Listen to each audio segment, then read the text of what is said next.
நல்லா இருந்துச்சு. எல்லாம் நல்லா இருந்துச்சு. படம் சூப்பராக இருக்கு சார். விஜய், பிரசாந்த், பிரபுதேவா நல்லா இருக்கு. படம் நல்லா இருக்கு. படம் நல்லா இருக்கு. நல்லா ஓடும். வெற்றிகரமாக ஓடும் தலையில். Okay sir. ஓகே. படம் ரொம்ப நல்லா இருக்கு. ஒரு வித்தியாசமான கதைன்னு சொல்ல ஒரு படம். ஃபேமிலியோட பார்க்கலாம். டிஃப்ரெண்ட்டாக இருக்கு. இது வரைக்கும் பார்த்ததுல விஜயனுடைய படத்தை இது வந்து டிஃப்ரெண்ட்டாக இருக்கு. படம் சூப்பராக இருக்கு. ஃபேமிலியோட பார்க்கலாம்.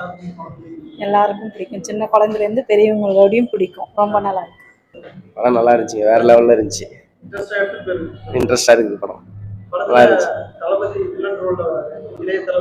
ரெண்டு பேரும் நல்லா இருந்துச்சு. ஹீரோ இருந்துச்சு, வில்லன் ரோலும் நல்லா இருந்துச்சுங்க. நல்லா இருந்துச்சு. எல்லாமே தரமா இருந்துச்சு படம். பிரமாதமா இருந்துச்சு. நல்லா அருமை. உண்மையில எக்ஸலண்ட் எக்ஸலண்ட். உண்மையில அந்த மாதிரி யாருமே டபுள் ரோல்ல இப்படி டிஃப்ரெண்டா நடிக்கவே முடியாது. Very good. அற்புதமா பண்ணாரு. கண்டிப்பா கண்டிப்பா கண்டிப்பா கண்டிப்பா பிடிச்சிருக்கு. ஒரு நல்ல டைனமிக்கான ஒரு படம். ரொம்ப அருமையா பண்ணியிருக்காரு. சூப்பர். சுமார்